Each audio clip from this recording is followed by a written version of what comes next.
ጤና ይስጥልን የከበረ ሰላምታችን በመላው ዓለም ሆናችሁ ቃል ስፖርት ዩቲዩብ ቻናላችንን ለምትከታተሉ ውድ አድማጮቻችን ልድረስ ብለናል። ለዚህም ሰዓት መርጠን ያሰናዳላችሁን ስፖርታዊ ጥንቅሮች እንደ ሁልጊዜው በቅደም ተከተል እያጋርናችሁ ቆይታ የምናደርግ ይሆናል።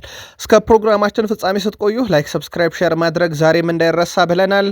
ውድ ቤተሰቦቻችን ሁላችሁም ላይክ አድርጋችሁን ብትጀምሩ ለእኛ እንደ ማበረታቻ እንቆጥረዋለን። በመረጃ ሰዓታችን ለእናንተ ውድ አድማጮቻችን እንደ ሁልጊዜው የተመራረጡ ስፖርታዊ ጥንቅሮችን ስናደርሳችሁ አስቀድመን የተወሰኑ የሀገር ቤት መረጃዎችን ይዘናል እናካፍላችኋለን። አፍሪካዊ ጉዳይም በአህጉራችን ስለያዝን ተከታተሉታላችሁ። በአውሮፓ የመረጃ ሰዓታችን የቡድን ዜና ታላቆቹን ክለቦች ዛሬም ስናነሳ በባርሴሎና በኩል ወጣቱን ተጫዋች የተመለከተና የቡድን ዜና እናጋራችኋለን። ከሪያል ማድሪድ ጋር በተያዘ ማርካ ይዞት የወጣው ለየት ያለ ጥንቅር አለ። የቡድን ዜና ዛሬም ተካቷል። በአውሮፓ ዙሪያ ታላቅ ክለቦችን ታላቅ ተጫዋቾችን የተመለከቱ ጥንቅሮቻችን እንደተጠበቁ ናቸው። በተወዳጁ የእንግሊዝ ፕሪሚየር ሊግ የመረጃ ሰዓታችንን በርከት ያሉ አጫጭር ስፖርታዊ ጥንቅሮችን ለእናንተ ውድ አድማጮቻችን ይዘናል። ሁሉንም በቅደም ተከተል እንደ ሁል ጊዜው ዛሬም ለእናንተ ውድ አድማጮቻችን የምናካፍላችሁ ይሆናል። በፕሪሚየር ሊግ ታላላቅ ክለቦች ዛሬ ካገኘናቸው መረጃዎች ውስጥ ከሊቨርፑል ዝውውር ጋር በተያዘ እንደዚሁ ደግሞ ከሊቨርፑል ጋር በተያዘ በጣም በርከት ያለ የቡድን ዜና ይዘናል እናስደምጣችኋለን። ከአርሰናል ጋር በተያዘ ለየት ያሉ መረጃዎችንም እንደ ሁል ጊዜው ዛሬም ማሰባስበናል። ቀጣይ ጨዋታቸውን የተመለከተ ልዩ ጥንቅር ይዘናል። በአርሰናል በኩል የቡድኑ ወሳኝና ቁልፍ ተጫዋቾች የተመለከተ ዕለታዊ ጥንቅሮቻችን እንደተጠበቁ ናቸው። ከጉዳትም ጋር በተያያዘ ያገኘነው መረጃ አለ። ለአርሰናል ደጋፊዎች እንዲሁ እናጋራችኋለን። የአርሰናልንም ደጋፊዎች የሚያሳትፉ ተጨማሪ መረጃዎችን ይዘናል። የአርሰናል ደጋፊዎች ቃል ስፖርት ዩቲዩብ ቻናል ምርጫችሁ ይሁን ብለናል። በማንቸስተር ዩናይትድ የመረጃ ሰዓታችን በርከት ያሉ ስፖርታዊ ጥንቅሮችን ይዘናል። በተለይም ከዙር ጋር በተያዘ አንድ ተጫዋች የግድ መፈረም አለበት እየተባለ ይገኛል። ከዛ ውጪ በማንቸስተር ዩናይትድ ቀጣዩ በጀት በማንቸስተር ዩናይትድ ከተሰናባሾች ይገኛል የተባለ ገንዘብ ማንቸስተር ዩናይትድ ቤት ደግሞ እንደዚሁ ከብሩኖ ፈርናንዴስ እና ከማይክል ካሪክ ጋር በተያዘም ተጨማሪ መረጃዎችን ይዘናል። ማይክል ካሪክ ጋዜጣዊ መግለጫ ሰጥተዋል። በርካታ ሀሳቦች ተነስተውበታል። የማንቸስተር ዩናይትድ የቡድን ዜና ስናነሳ እናካፍላችኋለን። ከዛ ውጪ ከዩናይትድ ጋር 5 የፕሪሚየር ሊግ ዋንጫ ሻምፒዮንስ ሊግ ጭምር ያነሳው ሰው አሁን ስኬታማ ነኝ እያለ ነው። በጣም አነጋጋሪ ሀሳቡን እናካፍላችኋለን። ምርጫችሁ ቃል ስፖርት ዩቲዩብ ቻናል ይሁን ብለናል። ከሀገር ቤት እስከ ባህር ማዶ የተመራረጡ ስፖርታዊ ጥንቅሮችን ማለዳ 1 ሰዓት ምሽት 2 ሰዓት ለእናንተ ውድ አድማጮቻችን በቃል ስፖርት ዩቲዩብ ቻናል ከ89 ሺህ በላይ ሰብስክራይበር ባለው ቻናላችን እያጋራን እንቆያለን። በድጋሜ ላይክ ማድረግ እንዳይረሳ ብለናል። በሀገር ቤት እንጀምር። የኢትዮጵያ ከ17 ዓመት በታች ብሔራዊ ቡድን የአፍሪካ ዋንጫ የምድብ ተጋጣሚዎቹን አውቋል። ካፍ ይፋ ባደረገው እጣ ማውጣት ስነስርዓት መሰረት ማለት ነው። ኢትዮጵያ በመጀመሪያው ምድብ ከውድድሩ አዘጋጅና የወቅቱ ሻምፒዮን ሞሮኮ ጋር በአንድ ምድብ ተደልድላለች። ይህንም ተከትሎ ኢትዮጵያ በምድቡ ከሞሮኮ፣ ቱኒዚያና ግብፅ ጋር ተደልድላለች። ቀይ ቀበሮቹ ታሪካዊ ውድድራቸውን ከሚያዝያ 17 እስከ ግንቦት 7 2018 ዓ.ም ድረስ በኢትዮጵያን አቆጣጠር የሚያከናውን ይሆናል። ጥሩ ውጤት ማስመዝገብ የቻሉ 10 ሀገራት አፍሪካን በመወከል በ2026 ከ17 ዓመት በታች የዓለም ዋንጫ ላይ እንደሚሳተፉ ይታወቃል። የ17 ዓመት በታች ብሔራዊ ቡድናችን በጣም ጠንካራ ብሔራዊ ቡድን እንደሆነ ተመልክተን ነበረ። በተለይም ደግሞ ዓለም አቀፍ ውድድሮች ላይ ያለው ተጽዕኖ ከፍ ያለ ነው። ይህንን ብሔራዊ ቡድን በተመለከተም በቃል ስፖርት ዩቲዩብ ቻናል ከጥቂት ወራት በፊት ሰፊ ዘገባ ለእናንተ ውድ አድማጮቻችን አካፍለን እንደነበር ይታወቃል። የኢትዮጵያ ፕሪሚየር ሊግ 26ኛ ሳምንት መርሃ ግብሮች መደረጋቸውን ጀምረዋል። የኢትዮጵያ ፕሪሚየር ሊግ 26ኛ ሳምንት መርሃ ግብር ንግድ ባንክ ከመቀለ ሰባ እንደርታ ካረጉት ጨዋታን ጀምር ጨዋታውን ኢትዮጵያ ንግድ ባንክ 3-0 በሆነ ውጤት ድል አድርጓል። የኢትዮጵያ ንግድ ባንክን የማሸነፊያ ግቦች ሁዘይፍ ሸይፋ 4ኛው ደቂቃ ላይ፣ 45ኛው ደቂቃ ተጠናቀው በጭማሪው 1ኛ ደቂቃ ላይ ናትናኤል ዳንኤል እንዲሁም ከረፍት መልስ 56ኛው ደቂቃ ላይ ራሱ ናትናኤል ዳንኤል አስቆጥረዋል። በውጤቱም መሰረት ውድ ቤተሰቦቻችን ኢትዮጵያ ንግድ ባንክ ነጥባቸውን 34 አድርሰዋል። መቀለ ሰባ እንደርታ እዛው 23 ነጥብ ላይ ቀርተው 19ኛ ላይ ናቸውና ዘንድሮ የሚተርፉ አይመስልም። የመቀለ ሰባ እንደርታ ጉዞ ዛሬም 3-0 በሆነ ውጤት በኢትዮጵያ ንግድ ባንክ ተሸንፈዋል። ሌላኛው መርሃ ግብር ባቻ ውጤት የተጠናቀቀው የኢትዮጵያ ቡናና የሸገር ከተማ ጨዋታ ነበረ። ጨዋታው 1-1 በሆናቸው ውጤት ነው የተጠናቀቀው። ውድ ቤተሰቦቻችን በጨዋታው ላይ የሸገር ከተማ ግብ አሚር አብዶ 42ኛው ደቂቃ ከረፍት በፊት አስቆጥሮ ሸገር ከተማ 1-0 እየመሩ ነበር ረፍት የወጡት። ከረፍት መልስ ለኢትዮጵያ ቡና አቡበከር አዳሙ 68ኛው ደቂቃ ላይ ባስቆጠራት ግብ 1-1 በሆናቸው ውጤት ጨዋታቸውን ያጠናቀዋል። ወደ ቤተሰቦቻችን በውጤቱ መሰረት ኢትዮጵያ ቡና ነጥቡን ከ35-36 ሲያደርስ ሸገር ከተማ ነጥቡን ከ30 ወደ 31 ማሳደግ ችሏል። የደረጃ ሰንጠረዡ ላይ ያለውን ለውጥ ሙሉ መርሃ ግብሩ ሲጠናቀቅ የምናካፍላችሁ ይሆናል። ሌላኛው መርሃ ግብር ቅዱስ ጊዮርጊስ እንዲሁ ድል ያደረገበት ነው። ጊዮርጊስ ከሰሞኑ እንግዲህ ካገኘው የፋይናንስ ድጋፍ በኋላ ጥሩ መነቃቃት ውስጥ ይገኛል። ቅዱስ ጊዮርጊስ ከኢትዮ ኤሌክትሪክ ያደረጉትን ጨዋታ 2-0 በሆነ ውጤት ድል ያደርገዋል። የቅዱስ ጊዮርጊስን ሁለት የማሸነፊያ ግቦች ተገኙ ተሾመ 53ኛው ደቂቃ ላይ፣ ፍጹም ጥላሁን 76ኛው ደቂቃ ላይ ነው ከመረብ ያዋሃዱት። ኢትዮ ኤሌክትሪክ ገና በ10ኛው ደቂቃ ላይ በፍቃዱ አስረሳኸኝ ባስቆጠሩት ግብ ይመሩ ነበረ፣ ግን ቅዱስ ጊዮርጊሶች ውጤት ቀለበሰውበታል። ቅዱስ ጊዮርጊስ ሁለተኛ ተከታታይ ድሉንም አስመዝግቧል። ከ100 ሚሊዮን ብሩ ድጋፍ በኋላ ጥሩ መነቃቃት ውስጥ ያለው ቅዱስ ጊዮርጊስ ነጥቡን 31 አድርሷል። ከወራጅ ቀጠናው በብዙ እየራቀ ነው። ኢትዮ ኤሌክትሪክ 38 ነጥብ ይዞ የነበረ ክለብ እንደነበር ይታወቃል። ውድ የቃል ስፖርት ዩቲዩብ ቻናል ቤተሰቦቻችን ይህን መረጃ ለእናንተ ውድ አድማጮቻችን በምናደርሳት በኢትዮጵያ ፕሪሚየር ሊግ 26ኛ ሳምንት ድሬዳዋ ከተማ ሽረ ምድረገነትን በመሐመድ ኑር ናስር 45ኛ ደቂቃ ተጠናቆ በጭማሪው 7ኛ ደቂቃ ባስቆጠሩት ግብ 1-0 እየመሩ ረፍት ወጥተው ነበረ። ሙሉ ውጤቱን በቃል ስፖርት ዩቲዩብ ቻናል በማለዳው ጥንቅራችን ለእናንተ ውድ አድማጮቻችን አካተን የምናመጣ ይሆናል። እናንተ ውድ አድማጮቻችን ግን ያው መረጃውን ስትከታተሉ ጨዋታው በእርግጠኝነት አልቆ ሊሆን ስለሚችል ውጤቱን በሐሳብ መስጫ ሳጥናችን ላይ እንደ ሁልጊዜው ልታርሱን ትችላላችሁ። እኛ ቀጣይ መርሃ ግብርና ውጤቱን በቀጣይ የመረጃ ሰዓታችን የምናካተተው ይሆናል። አፍሪካ ደረስን። ሴኔጋላዊ አሰልጣኝ አሊዩ ሲሴ ከሊቢያ ብሔራዊ ቡድን ጋር የመለየታቸው ይፋ ተደርጓል። ያለፈውን አንድ ዓመት ብሔራዊ ቡድን ያሳለፉት አሰልጣኙ በ10 ጨዋታዎች ብቻ ብሔራዊ ቡድንን መርተዋል። አሰልጣኙ ቡድኑ እየመሩ ካደረጓቸው ጨዋታ 3ቱን ሲያሸንፉ በ5 አቻ ተለያይተው በ2 ጨዋታ ብቻ ነበር የተሸነፉት። አሰልጣኝ አሊዩ ሲሴ በቀጣይ ስማቸው ከጋና ብሔራዊ ቡድን ጋርም እየተያዘ ይገኛል። ምናልባትም የሊቢያ ብሔራዊ ቡድን ጋር እንግዲህ ከብሔራዊ ቡድኑ የተሰናበቱበትም ዋና ምክንያት የጋና ብሔራዊ ቡድን ሊይዙ የሚችሉበት እድል አለ እየተባለ ይገኛል። ስማቸው በስፋት እየተነሳ ነው። ሴኔጋላዊ አሰልጣኝ አሊዩ ሲሴ ከሴኔጋል ብሔራዊ ቡድን ጋር የነበራቸው ቆይታ ግን የሚረሳ አይደለም። ሴኔጋልን የለወጡበት መንገድ፣ ሴኔጋልን በተለይ ደግሞ በአፍሪካ ላይ ያላትን ተጽዕኖ ከፍ እንድታደረግ በማድረጉ ሂደት ላይ ቀላል ሚና አልነበራቸውም። ከዛ ሊቢያ አሁን ደግሞ ወደ ጋና ሊያቀኑ የሚችሉበት ሰፊ እድል እንዳለ ነው እየተዘገበ የሚገኘው። አውሮፓ ደረስን። ወደ ቤተሰቦቻችን ቃል ስፖርት ዩቲዩብ ቻናላችን ላይ ናችሁ። ሪዮ ፈርዲናንድ ላሚን ያማልን በጣም አጥብቆ እንደሚወደው ተናግሯል። ላሚን ያማል እግር ኳስንም ጭምር ድጋሜ እንደወድ ያደረገኝ ሰው ነው ብሏል። ማራዶና፣ ሪኬልሜ፣ ቫሮን እነ ሴባስቲያን ሂል ቫሮንም ጨምሮ ማለት ነው። እነኚህ ሰዎች እግር ኳስን እንዲወዱ ያደረጉ ተጫዋቾች እንደሆኑ ይታወቃል። አሁን በዚህ ዘመን ላይ ደግሞ እግር ኳስ እንዲወደድ ዳግም ያደረገው ሰው ላሚን ያማል ነው ብሏል። እሱ ለእግር ኳስ ምርጡ ሰው ነው ሲል ተደምጧል።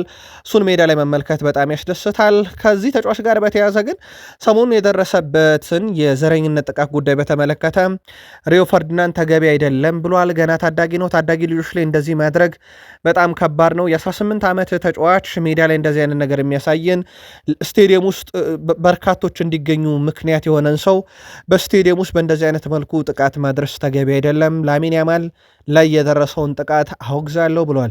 የዩናይትድ ሌጀንድ ሪዮ ፈርዲናንድ ላሚን ያማል እንደሚወድ ተናግሮ በዘመን እግር ኳስ ለመውደዳችንን ምክንያቱ ሲለወድሶታል። ከሀገሩ ፖላንድ ጋር ወደ ዓለም ዋንጫ መጓዝ አልቻለም ሮቤርት ሌዋንዶውስኪ ከሀገሩ ጋር እንግዲህ ዓለም ዋንጫ ማለፍ ሳይችል ቀርቶ ወደ ባርሴሎና ከተመለሰ በኋላ ግን ድንቅ ጊዜን እያሳለፈ ይገኛል። በላሊጋ አትሌቲኮ ማድሪድ ላይ ማሸነፊያ ግብ ማስቆጠሩ ይታወቃል። በጣም አስደናቂ ጊዜን እያሳለፈ ይገኛል።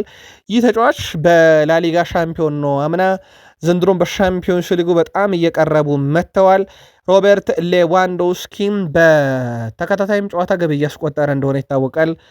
በተለይም በባርሴሎና ቤት እና የዓለም ዋንጫ ይቅ ነው እንጂ በባርሴሎና ቤት በጣም ድንቅ ጊዜን እያሳለፈ ነው። ተጫዋቹ ምናልባትም የመጨረሻ ዓመቱንም የሚሉ መረጃዎች በስፋት እየወጡ ቢሆኑም ባርሴሎናም ተጨማሪ 1 ዓመት ሊያራዘም የሚችልበት አማራጮች እንዳሉ በስፋት እየተዘገቡ ነው።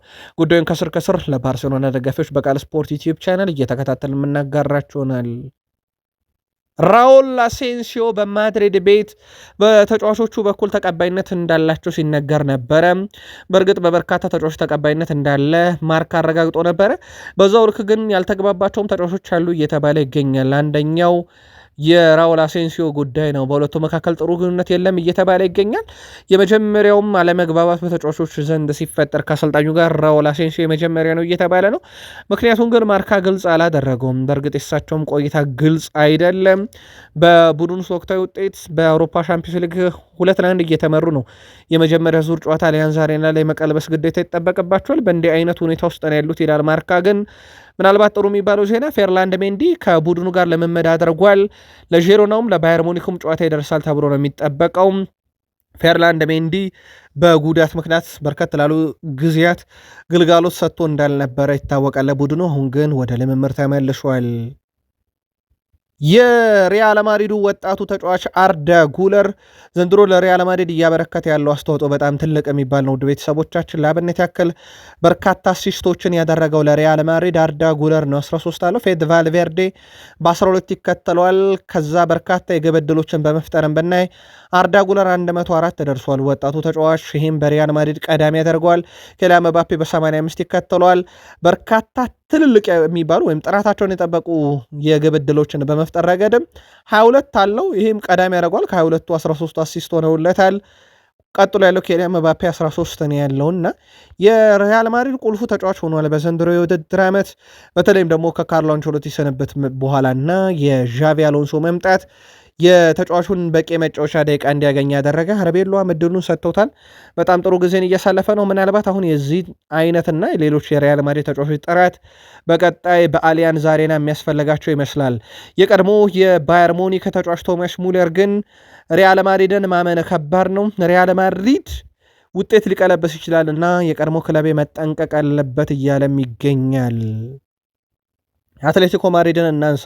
እዛው ስፔን ቆይተን ዛሬ የአትሌቲኮ ማድሪዱ ፕሬዚዳንት መንገድ ላይ ተይዞ ያው ጨዋታ ስለነበረ ከባርሴሎና ነገር ተይዞ ጥያቄ ተጠይቀው ነበረና ከጋዜጠኛ የቀረበላቸው ጥያቄና የመለሱት መልስ በጣም አነጋጋሪ ነበረ። ጋዜጠኛው ዩሊያን አልቫሬዝ በአትሌቲኮ ማድሪድ ይህን ዓመት ይጨርሳሉ ወይ ቀጣይ ዓመት ይቆያሉ ተብሎ ሲጠየቁ አንተ ስለ ራስህ ምን ያህል እርግጠኛ ነህ ብለው ምላሽ ሰጥተው አልፈውታል። ያው ተጫዋቹ ቢቆይ ኖሮ በእርግጠኝነት ይናገሩ ነበር እያሉ ነው በርካቶች። ዘንድሮ ይህ ተጫዋች በአትሌቲኮ ማድሪድ ያለው ሚና ቀላል የሚባል አይደለም። እንደ አጠቃላይ በአውሮፓ ሻምፒዮንስ ሊግ በ17 ያለፉት ጨዋታ 14 ጎሎችን ያስቆጠረ ተጫዋች ነው። ስሙ በስፋት ከባርሴሎና እና ሌሎች ከፕሪሚየር ሊግ ክለቦች እንደ አርሰናል ጋር እየተያዘ እንደሆነ ይታወቃል። ውድ ቤተሰቦቻችን ጀርመን ደርሰናል። ሉዊስ ዲያዝን እናንሳ። ሙኒክን መቀላቀል ትክክለኛ ውሳኔ ነበር እያለ ነው ሉዊስ ዲያዝ። ኮሎምቢያ የፊት መስመር ተሰላፊ ሉዊስ ዲያዝ ባየር ሙኒክን በመቀላቀሉ ደስተኛ እንደሆነ ተናግሯል። ሊቨርፑልን ለቅቄ ባየር ሙኒክን መቀላቀል ትክክለኛ ምርጫ ነበረ ሲል ተደምጧል ሉዊስ ዲያዝ። አክሎም እዚህ በጣም ደስተኛ ነኝ፣ እዚህ በማደረገው በእያንዳንዱ ጨዋታ እየተዝናናው እገኛለሁ። ሊቨርፑልን ለቅቄ ግን ወደ ባየር ሙኒክ መቀላቀሌ በጣም ትክክለኛ ውሳኔ እያለ ይገኛል። ያልተጠበቀ ዝውውር ነበረ በነገራችን ላይ በሊቨርፑል ጫና አልነበረም፣ ከአሰልጣኙ ጋር ችግር ያልነበረም። አዲስ ነገር ፈልጎ ነው ከክለቡ የወጣው። በዛ ሰዓት ላይ ብዙም ያልተጠበቀ ነገር ነበረ በሊቨርፑል እሱ መልቀቁ። ከዛ በኋላ ግን ሊቨርፑል የእሱን ተተኪ በበቂ ሁኔታ አለማግኘቱ በግልጽ የታየበትም ዓመት ነበር ማለት ይቻላል። ተጫዋቹ ግን በጣም ደስተኛ ነኝ በሙኒክ ቤት ሲል ተደምጧል። ዘ ስፔሻል ዋን ጆዜ ሞሪኒዮ ደስተኛ እንዳልሆኑ ተናግረዋል በራሳቸው ተጫዋች ላይ። በተለይም ደግሞ በቀጣይነት ሊጉን ለማንሳት በሚደረገው ጥረት ላይ እኛ እድለኛ አይደለንም ወይም ቻንሱ የለንም ሊጉን ለማሸነፍ ብለዋል። ከዚህ ጋር በተያያዘ ከአንዳንድ ተጫዋቾች ጋርም በጣም ደስተኛ አይደለው ሜዳ ላይ እያደረጉት ባሉት ነገር ብለዋል። እነኚህን ተጫዋቾች በቀጣይ ጨዋታ ላይ መጠቀም አልፈልግም ነበረ። ትልቁ ችግር ግን እነሱ የክለቡ ውድ ተጫዋቾች ናቸው። በገበያውም ላይ በጣም ውድ ዋጋ አላቸውና ምናልባትም ለገበያው ሲባል ብቻ ነው ሜዳ ላይ የማጫወታቸው እንጂ ደስተኛ አይደለውም ብለዋል ጆዜ ሞሪኒዮ። ዘስፔሻል ዋን ከቤኔፊካ ጋር ሊለያዩ ነው ወይ? ከገዛ ተጫዋቾቻቸው ጋር ያላቸውን ጠብ ሚዲያ ላይ መውጣታቸው በዚህ ደረጃ መግለጣቸው የሚል ሀሳቦች እንዲነሱባቸው ሆኗል። እሳቸው ግን ማሰለፉን አልፈልግም፣ ግን የክለቡ ውድ ተጫዋቾችና ገበያ ላይ ቢወጡ ውድ ዋጋ ስለሚወጡ ለዛ ስለ ብቻ ነው የማጫወታቸው ሲሉ ተደምጠዋል። ውድ ቤተሰቦቻችን በሌላኛው አሰልጣኝ ካርሎ አንቸሎቲ ካርሊቶ በኩል ያው ከሰሞኑ ኮንትራታቸው 10 ሚሊዮን ዩሮ በዓመት የሚያስገኘው በብራዚል እንደታደሰ ይታወቃል። ካርሎ አንቸሎቲ በህይወት ዘመናቸው ካሰለጠኗቸው ተጫዋቾች ውስጥ በጣም ለሳቸው ምርጦቹን ይፋ አድርገዋል። ሮናልዶ ናዛሪዮ ዴሌማ አረናይን ወይም ደግሞ ትልቁ ሮናልዶ እየተባለ ይጠራል። ክርስቲያኖ ሮናልዶ፣ ሪካርዶ ካካ፣ ቶኒ ክሮስ፣ ሉካ ሞድሪች፣ ቬኒሲየስ ጁኒየር እና ዲዲያር ድሮግባን መርጠዋል። አብዛኞቹ የሪያል ማድሪድ ተጫዋቾችን ነው የመረጡት እሳቸው። እነኚህ ተጫዋቾች በእግር ኳስ ህይወቴ ካሰለጠንኳቸው በጣም ምርጥ የሚባሉ ተጫዋቾች ናቸው ብለዋል። ምናልባት የእናንተ ምርጥ እዚህ ውስጥ የእሳቸው ዝርዝር ውስጥ አለ ወይ? የቃል ስፖርት ዩቲዩብ ቻናል ውድ ቤተሰቦቻችን ልጽፉልን ትችላላችሁ። ቃል ስፖርት ዩቲዩብ ቻናል የሳቱን አጫጭር ስፖርታዊ መረጃዎች ለእናንተ ውድ አድማጮቻችን እያካፈልናችሁ እንገኛለን። ከተወዳጁ የእንግሊዝ ፕሪሚየር ሊግ ብቻ ወዳገኘናቸው የዕለቱ ጥንቅሮች እንሻገር። እንደ ሁልጊዜው እንላለን ውድ ቤተሰቦቻችን በፕሪሚየር ሊግ የመረጃ ሰዓታችን ታላላቆቹን የፕሪሚየር ሊግ ክለቦች በተለይም ሲቲ፣ ቼልሲ፣ ሊቨርፑል፣ አርሰናል፣ ማንቸስተር ዩናይትድ፣ ቶትናም፣ አስቶን ቪላም አልፎ አልፎ በመረጃ ሰዓታችን እንደምናካተት ይታወቃል። መረጆቹ ካልተካተቱ ግን በሰዓቱ አብዴት የሆነ መረጃ ስለሌለ ብቻ መሆኑን እንድትረዱንና መረጆችን ደግሞ ደግመን ደጋግመን በማቅረብ የእናንተን ውድ ጊዜ ማባከን ስለማንፈልግ አፕዴት የሆነ መረጃ ከሌለ ብቻ ነው የማናካትተው። በዚሁ አጋጣሚ ለእናንተ ውድ አድማጮቻችን ለማስታወቂያ ያክል ብቻ ነው። በተወዳጁ የእንግሊዝ ፕሪሚየር ሊግ ከ100 ቀን በላይ ተሻግሯል። ቶትናም ድል ካደረገ አሁን በቡድን ውስጥ እንግዲህ መነቃቃትን ይፈጥራል የተባለ ተጫዋች ከጉዳት ተመልሷል። ይሄም ጄምስ ማዲሰን ነው። ከረጅም ጊዜ በኋላ ወደ ልምምድ ተመልሷል። ምናልባት በቶትናም ቀጣይ ጨዋታዎች ላይ ሊገኝ ይችላል ተብሎ ይታሰባል። ቶትናም እሱ በጉዳት በከረመ ሰዓት በርከት ያሉ አሰልጣኞችን ሾሟል፣ ሽሯል። አሁን ደግሞ ሌላኛው ተጫዋች ምናልባት ኩሉዚቭስኪም እንደዚሁ በተመሳይ አሰልጣኝ መጥቶ እስኪሄድ ድረስ በሁለቱ ስር ቢያንስ እንዳልተጫወተ ይታወቃል። አሁን ሌላኛው በርካታ አሰልጣኝ ተሾሞ ሲሄድ ያልተጫወተው ማዲሰን ተመልሷል። ለቡድኑ ምን አይነት ግልጋሎት በአዲሱ አሰልጣኝ ሮቤርቶ ዲዘርቢ ስር ይሰጣል የሚለው ይጠበቃል። ምናልባት ለሮቤርቶ ዲዘርቢ አሰልጣኝነት ፍልስፍና በጣም ምቹ የሆነ ተጫዋች እያሉት ይገኛሉ። ይህን ተጫዋች ጄምስ ማዲሰንን በጣም ድንቅ ጊዜን የሚያሳልፍ ተጫዋች ነው፣ ምንም እንኳን ተደጋጋሚ ጉዳቱ ችግር ቢሆንም ማለት ነው። ከዚህ ተጫዋች ጋር በተያያዘ ውድ ቤተሰቦቻችን ተጫዋቹ በአዲሱ አሰልጣኝ ስር በተቀሩት ጨዋታዎች ቡድኑን በተለይም በፕሪሚየር ሊግ ለማትረፍ ወሳኝ ሚና ይኖረዋል ተብሎም እንደዚሁ ይጠበቃል። ስቴቨን ጄራርድ ሳላ በማን ሊተካ ይችላል ተብሎ ተጠይቆ ነበረ። ሳላን ለመተካት እንደ ኦሊሴ ያለ አማራጭ በጣም ምርጥ ሊሆን ይችላል፣ ነገር ግን ኦሊሴ ብቻ አይደለም ብሏል። ዲያዝን ሁላ መመለስ መቻል አለብን እያለ ነው። በባየር ሙኒክ ቤት ያለውን ዲያዝን መመለስ ሳላህን እንደ መተካት ወይም በቦታ ቀጥታ መተካትም ባይሆን በቡድን ውስጥ ግን ያለውን ሚና ወይም ጫና መወጣት የሚችል በጣም አስደናቂ ተጫዋች ማምጣት ይኖርብናል። ስለዚህ ዲያዝ ጫና መቋቋም የሚችል በጣም አስደናቂ ተጫዋች ስለሆነ እሱን ማምጣት ኦሊሴም እንደ አንድ አማራጭ ነው ብሏልና ሁለቱን የባየር ሙኒክ ኮከቦች አጭቷል ስቴቨን ጄራርድ። ግን ያው ዛሬ ዲያዝ በጣም ደስተኛ ነኝ ብሏል። ኦሊሴን ደግሞ እንደማይሸጡላቸው የባየር ሙኒኩ ዳይሬክተር አስቀድመው መናገራቸው ይታወቃል። ክሎፕ በተለይም በሳቸው ዘመን የሳላህ ማኔና ፌርሚኒዮ ጥምረት የሚረሳ አይደለም። በርካታ ገለልተኛ ደጋፊዎች ሁሉ በጣም የሚወዱት አይነት ጥምረት ፈጥረው ነበረ። ስለ ሳላ ግብ አስቆጣሪነት የተናገሩት ክሎፕ ምናልባት አንድ ቀን ስንት ጎል ማስቆጠር ትፈልጋለህ ተብሎ ተጠይቆ በጭንቅላት ይዞት ከነበረ እሰየው እንጠይቀዋለን፣ ግን አሁን ያለበትን ቁጥር እንደማይጠቅሰው እርግጠኛ ነኝ። በጣም ትልቅ ቁጥር ነው፣ በጣም ትልቅ ስኬት ነው ብለዋል። ስለ ሳዲዮ ማኔ ስለ ሶስቱ ጥምረት ሲጠየቁ ሳዲዮ ማኔ በየቀኑ ያስገርመኛል፣ እሱ ሙሉ ተጫዋች ነበረ። በመጨረሻዎቹ ወራት በነበረ ሂደትም እንደ ሐሰተኛም 9 ቁጥር ተጠቅሜው ነበረ። ያንን ሚና በተጫዋቹ በኩል አልወደደውም ነበረ። በእርግጥ ፎልስ ናይን አድርጌ ሳጫውተው ግን ለእኔ በጣም ምርጡ ተጫዋች ነበረ ብለዋል። ስለ ሮቤርቶ ፌርሚኖም ተጠይቀው በጣም ብልህ ተጫዋች ነው ብሏል። በእርግጥ ብራዚላዊ ስለሆነ 9 ቁጥር ነው፣ ግን እንደ ሐሰተኛ 9 ቁጥር ሲጫወት የነበረ ለሳላ እና ለሳዲዮ ማኔ የግብ ዕድሎችን ሲፈጥር የነበረበት ሂደት ይታወሳል። በጣም ብልህ ተጫዋች ነበረ ብለዋል። ክሎፕ እንግዲህ ሁልጊዜም በተጫዋቹ በኩል ደስተኛ እንደነበሩና እንደሱ አይነት ተጫዋችን በማሰልጠናቸው ደስተኛ መሆናቸውን ተናግረው የሶስቱን ጥምረትም እንደማይረሱት ተናግረዋል። የርገን ክሎፕ በዛው አያይዘው ወደ አሰልጣኝነት መመለስ ይፈልጉ እንደሆነ ተጠይቀው አሁን ላይ ዝግጁ አይደለሁም በማለት ምላሽ ሰጥቷል። ስለዚህ እሳቸውን ወደ ሊቨርፑል ዳግም ማሰብ አይቻልም ማለት ነው። ምናልባት ከእሳቸው ጋር በተያያዘ በአንድ ነጥብ ልዩነት በሲቲ ተበልጠ ዋንጫ ያጡበት ዓመት በቀጣይ ዓመት ደግሞ ዋንጫ እንዳነሱ ይታወቃልና በዚያ የውድድር ዘመን የተሸነፍነው አንድ ጨዋታ ብቻ ነበረ። ምናልባት ያ ሊቨርፑል የሙሉ የበላይነት ዘመን ሊሆን ይችል ነበረ። ነገር ግን ለእኔ ይህም ምንም የሚቀይረው ነገር አልነበረም። በወቅቱ ለልቤ በጣም ከባድ ነበር፣ ወይም በጣም ልቤን የሰበረ ዓመት ነበረ ብለዋል እሳቸው። በአንድ ነጥብ ብቻ ዋንጫውን ያጡበት፣ ከዛ ሻምፒዮንስ ሊግ ተሸንፈውም ነበረ። ያም እንደ መጥፎ አጋጣሚ ይቆጥሩታል። በኋላም ላይ ግን ሻምፒዮንስ ሊግንም መልሶ ማንሳት ፕሪሚየር ሊጉንም መልሶ ማንሳት ችሎ ነበረ እና ይሄ ልቤን የሰበሩ አጋጣሚዎች ቢሆኑም እነኛ አጋጣሚዎች ግን በቀጣይ ራሴን እና ክለቡን አሻሽዬ መጥቼ ዋንጫ ያነሳውበት ጊዜ ነበረ፣ ያንን አረሳውም ብለዋል። በተጫዋችነት ደረጃ በተለይም በጣም ምርጥ አስተሳሰብ ያለው ተጫዋች ጄምስ ሚለርን መርጠዋል። ታጋይ ነውም፣ በሜዳ ላይ ያለውን ነገር ሁሉ ይሰጣል። ደከመኝ የማይል ተጫዋች ነው። የእሱ ታታሪነት፣ ስራ ወዳድነት በጣም ይገርመኛል ብለዋል። ክሎፕ ስለ ሊቨርፑል አመራሮችም ተጠይቀው ነበረ። የኔ ግዴታ ተጫዋቾች ካለፉት ጨዋታ ተሽለው መምጣት እንጂ ከባለቤቶቹ ጋር አልነበረምና ብዙም የተለየ ግንኙነት አልነበረንም ሲሉ ተደምጠዋል። በሊቨርፑል ጉዳይ ዛሬ በነበራቸው ቃለመጠይቅ ከፒተር ክራውች ጋር ነበረ በነገራችን ላይ ቃለመጠይቃቸው የነበረው። አርሰናል ደረስን። ውድ ቤተሰቦቻችን አርሰናል ቀጣይ ተፋላሚው በርንማውዝ እንደሆነ ይታወቃል። ውድ የቃል ስፖርት ዩቲዩብ ቻናል በዩቲዩብ ገጻችን የምትገኙ አርሰናል ከበርንማውዝ ደግሞ ቀላል የሚባል ታሪክ አይደለም ያላቸው በቅርብ ዓመታት ውስጥ። በተለይም ደግሞ አርሰናል ከበርንማውዝ ሲጫወቱ የማይረሳው አጋጣሚ፣ በተለይም አርሰናል 3-2 ያሸነፈበት አጋጣሚ አይረሳም። ምናልባት ለማስታወስ ያክል በበርንማውዝ በኩል ፊሊፕ ቤሊንግ እና ማርኮ ሴኔስ ግብ አስቆጥረው አርሰናልን ጭንቅ ውስጥ የከተቱበት እስከ 97ኛው ላይ ቤን ዋይት እና ቶማስ ፓርቴ ባስቆጠሩት ግብ 2-2 የነበሩና አርሰናል በጣም የተጨነቀበት ሰዓት ነበረና በኋላም ላይ ሩይስ ኔልሰን 97ኛው ደቂቃ ላይ ያስቆጠራትን ግብ በርካታ አርሰናል የቃል ስፖርት ዩቲዩብ ቻናል በዩቲዩብ ገጻችን የሚገኙ ቤተሰቦች አይረሱትምና ቀጣይ ተፋላሚ በርንማውዝ ነው።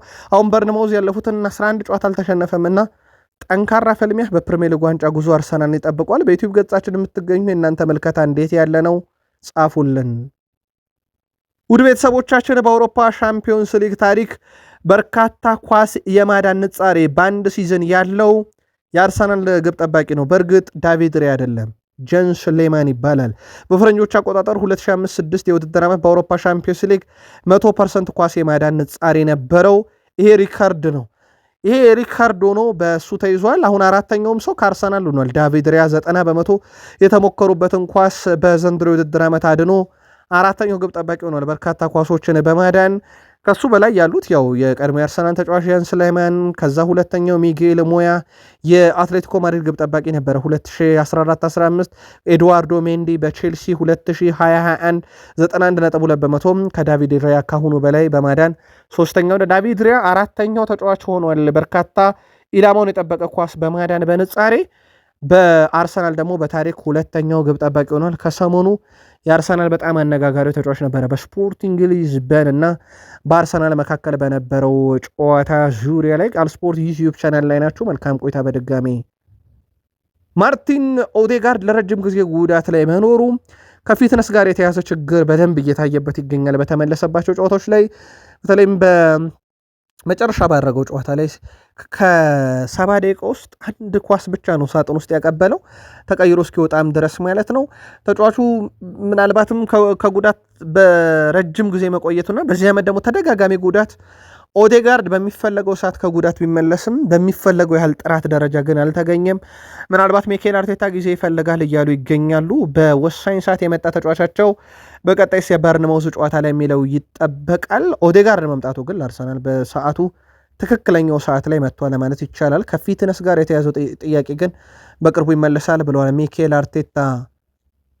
አርሰናል በአውሮፓ ሻምፒዮንስ ሊግ ያልተሸነፈ ብቸኛው ቡድን እንደሆነ ይታወቃል። አንድ አቻም ብቻ ነው ያለው በአውሮፓ ሻምፒዮንስ ሊግ ላይ። ዘንድሮም ጠንካራው ቡድን ነው። ቅድመ ግምት አሁንም በአውሮፓ ሻምፒዮንስ ሊግ የአርሰናል እንደሆነ ይታወቃል። አርሰናል በአውሮፓ ሻምፒዮንስ ሊግ ያልተሸነፈ ቡድን ሲሆን የዛሬ ዓመት አንድ የማይረሳ አጋጣሚ ነበረ። ሪያል ማድሪድን 3-0 በኤምሬትስ ያሸነፉበት ጨዋታ ነበረ። ያ ጨዋታን በርካታ የቃል ስፖርት ዩቲዩብ ቻናል በዩቲዩብ ገጻችን የሚገኙ አርሰናላውያን በሀሳብ መስጫ ሳጥናችን ላይ ሲጽፉልን ነበረ። የዴክላን ራይስ ግብ እና ቤርናቢዮም ላይ ኤሚሬትስ ላይ ጠንካራ ነበርን። የባየር ሙኒክ የሰሞኑ ድል እየተነገረ ስለነበረ ነው። በነገራችን ላይ ልክ የዛሬ ዓመት በኤሚሬትስ ዴክላን ራይስ በጣም ሁለት አስደናቂ ቅጣት ምት ግቦችን 58ኛውና 70ኛው ደቂቃ ላይ ሜሪኖ ደግሞ 78ኛው ደቂቃ ላይ አስቆጥረው 3-0 ድል ያደረጉበት ቀን ነበረ እና የቅጣት ምቱ ስፔሻሊስት ዴክላን ራይስ መሆኑንም የተመለከትንበት ጊዜ ነበረ።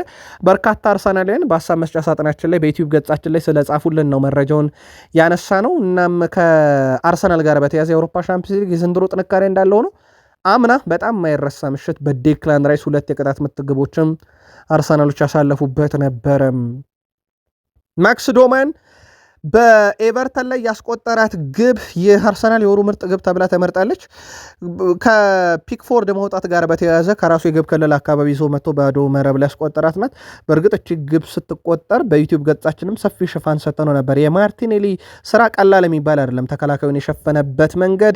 ሌላው ከአርሰናል ደጋፊዎች በዩቲዩብ ገጻችን በሀሳብ መስጫ ሳጥናችን ላይ ከመጣው ጉዳይ ኤብሬቼዜን በተመለከተ ነው። ያው የተረጋገጠ የጉዳት ቀኑ ላይ አልደረሰም፣ መመለሻው ላይ ግን በቶሎ እንዳገገመ ተነግሯል። ብዙ መሻሻሎች ታይተውበታል።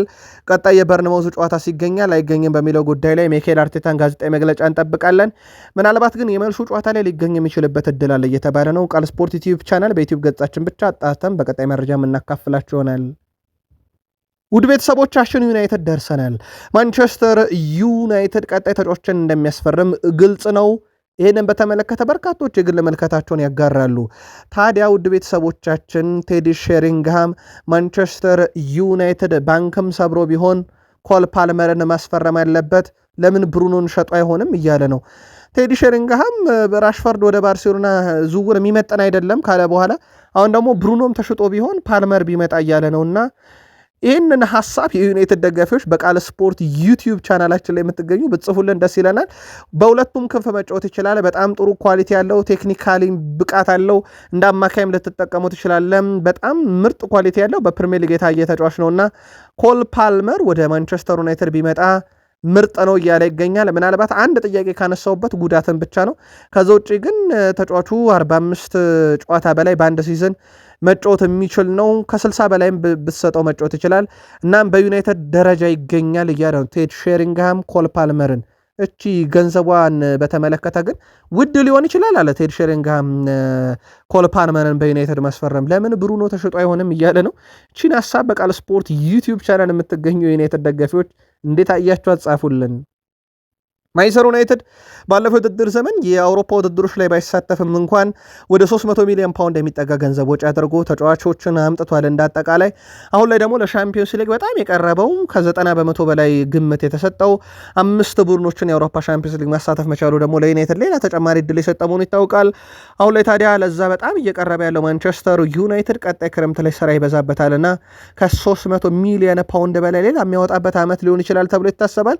ዩናይትድ በዝርዝር ውስጥ በርካቶች አሉት። በርካታ ስራዎችንም እየሰራ ነው። በተለይ አማካይ ክፍሉ ላይ በተደጋጋሚ በዩቲዩብ ገጻችን ያነሳናቸው ስሞች ይጠቀሳሉ።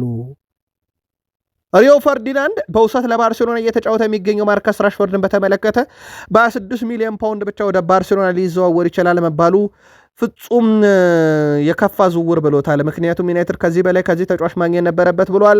26 ሚሊዮን ፓውንድ ካገኙና በጥሩ ብቃት የምናውቀው ራሽፎርድ አቋሙን ይዞ የሚቀጥል ከሆነ ለዩናይትድ እጦት ነው ብሎታል።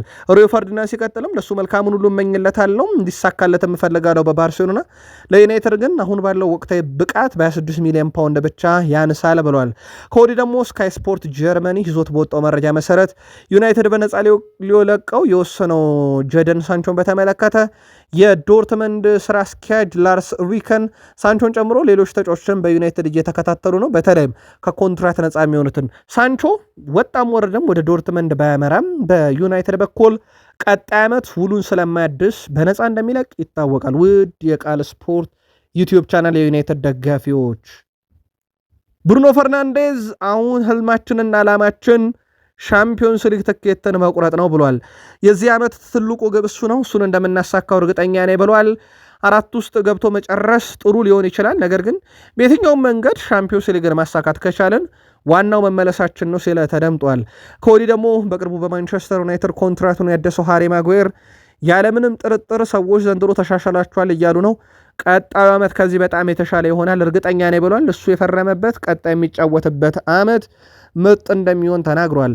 ማይክል ካሪክም ስለዚሁ ተጫዋች ሀሳባቸውን ያጋራሉ። ወደ ክለቡ ከተመለከትኩበት ጊዜ ጀምሮ ሃሪ ማጉዌር እጅግ አስፈላጊ ተጫዋች ሆኖ ቆይቷል። አብሮን በነበረበትም ጊዜ በዩናይትድ እያንዳንዷ ደቂቃ በጣም ምርጡ ነበር። የእሱ ልምድና ለእኔ ለአሰልጣኙ ብቻ ሳይሆን ለቡድኑም እንዳጠቃላይ ጠቃሚ ነውና በማንቸስተር ዩናይትድ የካሪክ መምጣት ያነቃቃው ቡድን ውስጥ የዚህ ተጫዋች ፊርማ መፈረም ወይም ኮንትራት ማራዘም ለእኔም ጠቃሚ ነው እያሉ ይገኛሉ።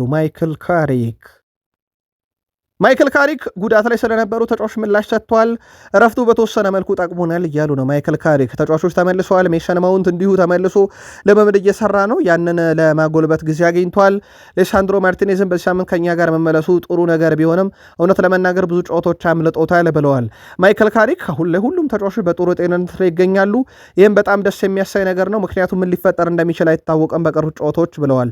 ተጫዋቾች ለብሔራዊ ቡድን ጨዋታ ይሄዳሉ። አንዳንዶች 2 ጨዋታዎችን ሊያደርጉ ይችላሉ፣ ሌሎች ደግሞ ብዙ ደቂቃዎችን ላያገኙ ይችላሉ።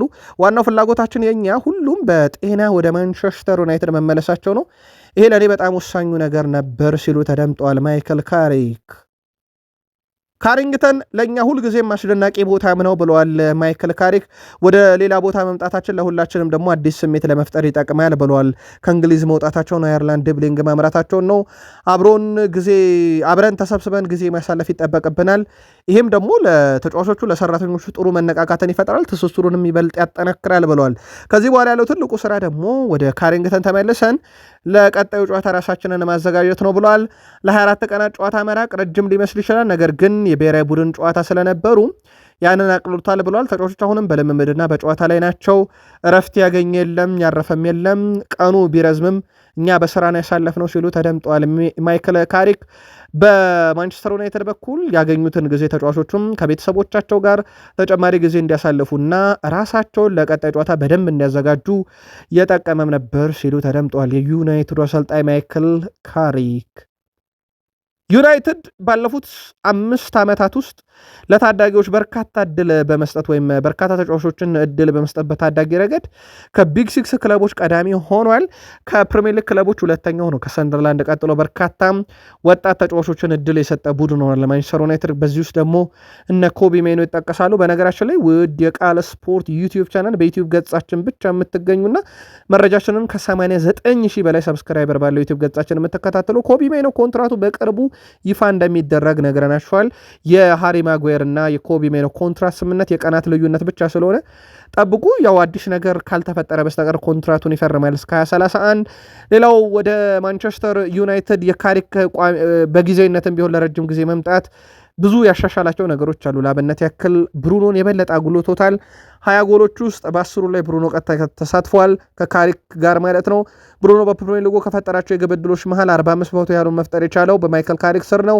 ብሩኖ ከፈጠራቸው 24 ትልቅ የግብ ዕድሎች ውስጥ 13 ያሉን የፈጠረው ባለፉት 10 የማይክል ካሪክ ጨዋታ ጊዜ ነውና የካሪክ ወደ ዩናይትድ መምጣት እነ ኮቢን አነቃቅቷል፣ የጨዋታ ዕድል እንዲያገኙ አድርጓል። ብሩኖ ፈርናንዴዝን ደግሞ ከምናውቀው በላይ አጉልቷል። በማንቸስተር ዩናይትድ ሌጀንድ ዝርዝር ውስጥ እናገኘዋለን። ፓትሪክ ኤቭራ በጣም ድንቅ ጊዜን አሳልፏል። 5 የፕሪሚየር ሊግ ዋንጫ፣ የአውሮፓ ሻምፒዮንስ ሊግን ጨምሮ በርካታ ትልልቅ ዋንጫዎችን ከዩናይትድ ጋር አሳክቷል። እግር ኳስን ካቆምኩ በኋላ ይበልጥ ስኬታማ ሰው ሆኛለሁ ብለዋል። በተለይም እሱ በተለያዩ ቢዝነሶች ላይ ተሳትፏል። 5 ትልልቅ ካምፓኒዎችን አቋቁሟልና ያኔ በዩናይትድ በየሳምንቱ ከሚከፈለኝ ደሞዝ ይልቅ አሁን እግር ኳስን ካቆምኩ በኋላ በጣም ሀብታሞኛለሁ እያለ ይገኛል ፓትሪክ ኤቭራ። አሁን ደግሞ አንዳንድ ሚዲያዎች ላይ እየቀረበ ስለ ዩናይትድ ይሞግታል፣ ስለ ዩናይትድ ይከራከራል። በእርግጡ ዩናይትድ በርካታ ሌጀንዶች አሉት። 2 ጎራ ከፍለው አንድ የሚቃወመው አንድ የሚደግፈው ማንቸስተር ዩናይትድን። ቃል ስፖርት ዩቲዩብ ቻናል ከ89 ሺህ በላይ ሰብስክራይበር አለው የዩቲዩብ ገጻችን። የሰዓቱ ጥንቅር አበቃ። ሰናይ ምሽት።